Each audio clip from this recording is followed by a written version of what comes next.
Ya, pemirsa, fenomena Citayam Fashion Week mendapat banyak apresiasi kreativitas remaja, namun juga tak terlepas dari kritikan.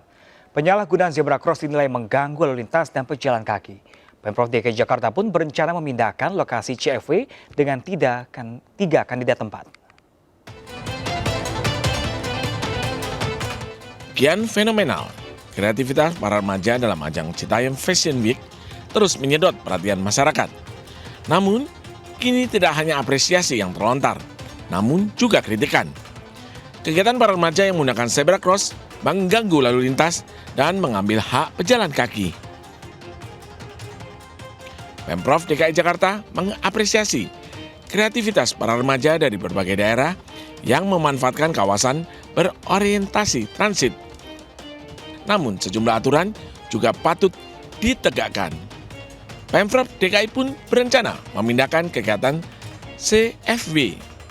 Wagub DKI Jakarta Ahmad Riza Patria menyatakan terdapat 3 tempat yang potensial, yakni Pelataran Sarinah, Monas, dan Senayan.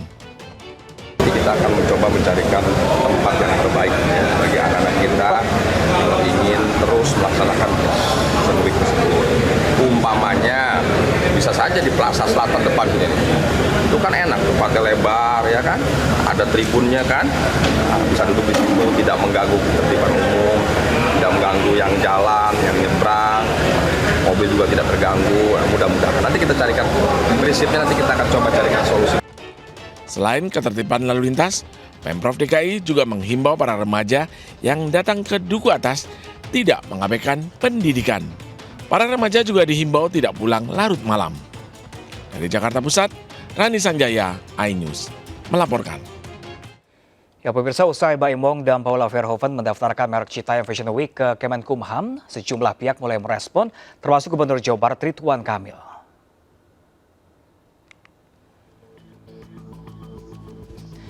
Ya, pemirsa, melalui unggahannya di media sosial, pria yang kerap disapa dengan Kang Emil tersebut menasihati Baim Wong bahwa tidak semua hal harus dilihat secara komersial. Menurut Kang Emil, fenomena Citayam Fashion Week merupakan gerakan organik dari masyarakat akar rumput yang tumbuh kembangnya harus natural organik. Selain itu, menurut orang nomor 1 di Jawa Barat ini, Citayam Fashion Week akan hilang jika diformalkan atau dimewahkan.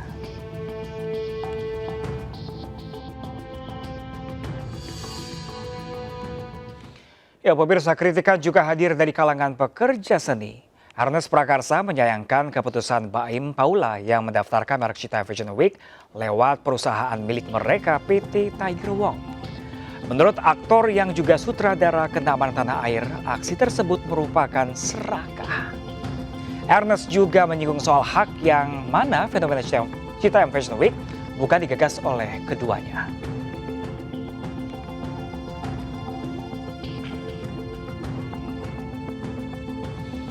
Ya, pemirsa, fenomena Citayam Fashion Week tidak hanya menyoal tren berbusana kaum muda. Banyak sisi yang mulai terkuak, mulai dari tingginya angka putus sekolah hingga runway menuju 2024. Lalu terakhir, pemirsa, artis Baim Wong beserta istri mendaftarkan merek Citayam Fashion Week ke Kemenkumham.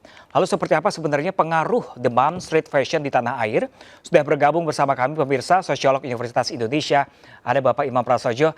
Halo, selamat sore Bapak Imam. Sore. Apa kabar Pak Imam? Baik. Nah, Pak Imam, kita langsung saja, ini tidak hanya Baim Wong, ternyata ada juga sejumlah pihak yang ingin mengatasnamakan atau membuat hak cipta dari Citayam Fashion Week tersebut. Kira-kira apa alasan mereka hingga berbondong-bondong berlomba-lomba ingin mengakui Citayam Fashion Week ini? Ya, saya tidak tahu ya logika bisnis ya, tapi kalau yang saya pahami dari sisi ekstrim dalam usaha itu memang harus cerdik ya, untuk tidak mengatakan licik, membaca peluang. Dan ini secara legal dalam logika bisnis bisa saja ini hal yang wajar ya, ini ada satu kesempatan. Namun ini ya harus juga paham bahwa ini adalah sebuah inisiatif publik, berasal seperti Kang Emil tadi katakan, gerakan dari bawah, sehingga naluri bisnis ini kelihatannya tumpul di dalam membaca nurani publik, dalam membaca apa yang sebetulnya terjadi di dalam masyarakat, sehingga ini seperti kayak langkah stealing the show, ya, yang mencuri terhadap momen yang sebetulnya bukan miliknya. Jadi secara bisnis bisa saja ini dibenarkan dan belum tentu juga dikabulkan, ya. Tetapi ini juga menjadi satu cerminan bahwa dalam bisnis harus ada etika, juga harus membaca mana moral yang benar, mana etika yang lurus dengan yang tidak. Jadi sayang sekali kalau hal ini dilakukan, dan itu sebetulnya menjatuhkan siapapun yang berusaha untuk stealing the show, yang mencuri pertunjukan yang inisiatif dari bawah ini untuk dijadikan keuntungan pribadi. Oke, kalau dari Pak Imam sendiri, ini kan baru 2 yang didaftarkan dari Kemenkumham yang mendaftar untuk hak cipta CFW tersebut. Kalau menurut dari Pak Imam sendiri, apakah mereka murni hanya untuk ladang bisnis saja atau seperti apa kalau menurut Pak Imam? Tentu kalau itu tujuannya lebih hanya sekedar keuntungan pribadi, maka pagi-pagi hari itu dia harus katakan kalau toh itu mau mendaftarkan, agar ini tidak dimiliki oleh orang per orang, tidak menjadi ladang untuk mengeruk keuntungan orang per orang, maka dia harus diwadahi bahwa ini katakan mau didaftarkan, tetapi semua benefit kalau seandainya itu nanti ke depan ada, itu harus didedikasikan misalnya untuk pembiayaan aktivitas-aktivitas sosial anak muda misalnya. Jadi itu harus dijelaskan. Kalau tidak, tentu akan menimbulkan kecurigaan, dan tentu orang akan bisa menduga bahwa ini hanya semata-mata kecerdikan negatif, ya, untuk tidak mengatakan kelicikan,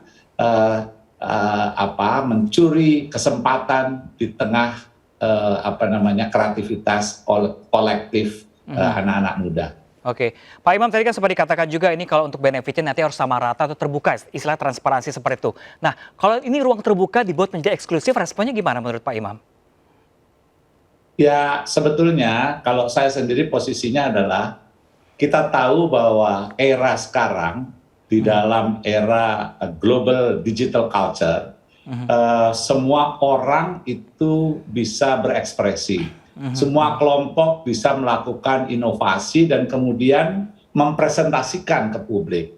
Nah, era demonstration era ini, culture ini, harusnya direspon sejak awal bahwa ruang-ruang publik untuk berinteraksi, berekspresi itu harus dibangun. Bukan hanya karena respon ada situasi seperti sekarang, baru terus kemudian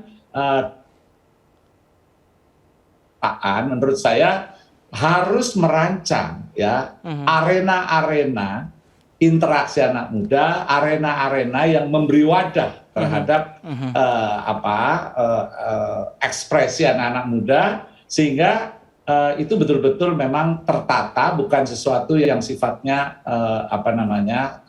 reaktif. Dan ini harusnya sekarang tidak terlambat, ya, banyak sekali tempat-tempat di kota belum dikembangkan, tetapi ini merupakan satu kesempatan, ya, untuk bebenah bahwa mayoritas penduduk muda, ya, baik itu generasi milenial dan yang lebih muda, itu perlu mendapatkan tempat untuk melakukan ekspresi budaya dan kreativitas di arena-arena publik. Tidak hanya sekedar arena publik, itu untuk kepentingan bisnis, untuk kepentingan formal yang lain.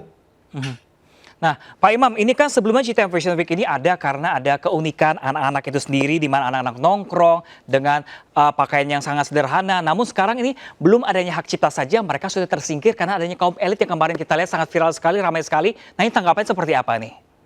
Ya, tentu di dalam ekspresi setiap orang, setiap kelompok dalam dunia digital, ya, era digital seperti ini memang ada pergulatan, ya. Ada ruang-ruang di mana orang itu bisa saja itu untuk saling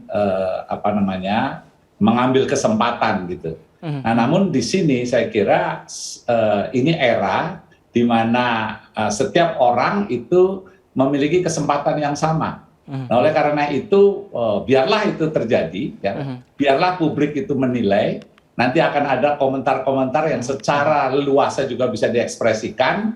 Maka berhati-hatilah di dalam bermain di era era terbuka seperti ini. Apapun kreativitas, apapun perilaku itu bisa mendapatkan respon yang bisa saja unpredictable. Itu yang terjadi sekarang ini. Nah, kalau kita terlepas dari hak cipta, Pak Imam, ini kan CFW ini sudah viral, sangat viral, dan banyak sekali daerah-daerah yang juga mencontohnya seperti Surabaya, Bandung, dan juga Tulungagung. Ini menurut Pak Imam sendiri, kegiatan ini sebenarnya positif atau negatif sih lebih banyaknya?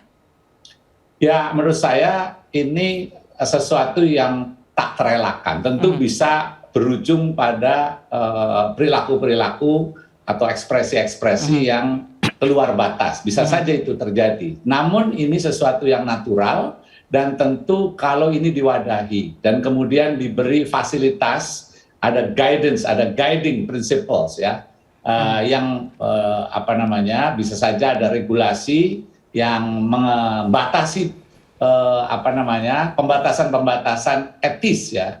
Atau moral, sehingga ruang publik itu jangan sampai melanggar nilai-nilai atau norma-norma yang berlaku. Itu tentu bisa dilakukan. Namun menurut saya ruang-ruang seperti ini justru harus disediakan karena anak-anak muda butuh tempat, ya. Mereka butuh wadah, ya.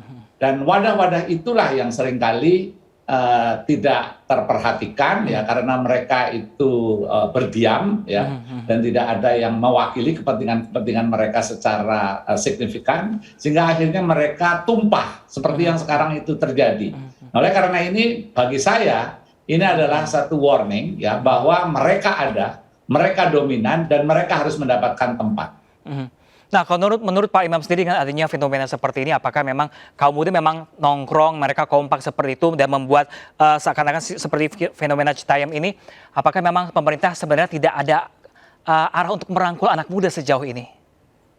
Saya melihat ya, merasakan bahwa perencanaan tata ruang kota, ya bahkan desa juga, sebetulnya belum ada rancangan-rancangan yang serius ya untuk mewadahi arena untuk menjadikan tempat-tempat itu menjadi arena anak-anak muda yang didesain berdasarkan kebutuhan global digital culture ya, budaya digital yang sekarang ini mengglobal. Ekspresinya bisa macam-macam, bisa fashion show, bisa nanti ada misalnya unjuk musik, melukis atau apa saja. Dan itu perlu diwadahi karena era generasi muda yang sekarang ini jauh lebih banyak ya, lebih dominan, itu kebutuhan mereka adalah itu tadi ya, bagaimana mereka diwadahi budaya tampil ya, budaya untuk menunjukkan ekspresi mereka, prestasi mereka yang begitu beragam. Tanpa itu mereka akan berupaya merebut ruang-ruang publik ya. Dan kemudian bisa saja menjadi seperti tidak terkendali dan bahkan melanggar. Oke. Terakhir Pak Imam, ini sebenarnya bagaimana pemerintah harus mewadahi gejolak kaum muda ini? Seperti yang tadi saya katakan bahwa ini saatnya pembangunan kota, tata ruang, ya itu memperhatikan dan harus mendeteksi stakeholder yang paling dominan pada saat ini adalah anak-anak remaja, kaum muda.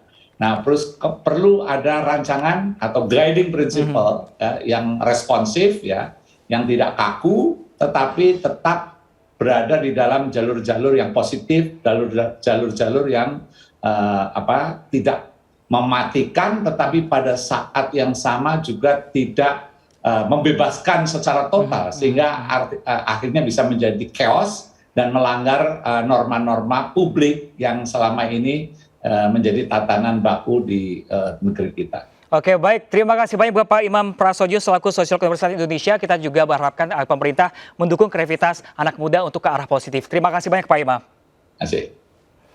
Ya pemirsa, kami masih akan segera kembali sesaat lagi untuk Anda. Tetap bersama kami.